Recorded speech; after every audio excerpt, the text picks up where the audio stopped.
जिक्र तेरे यार दा मौला करेंदा रह वञा तू राजी मैं भी अपना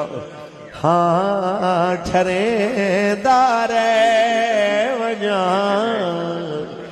जिक्र तेरे यार दा मौला करेंदा रह वञा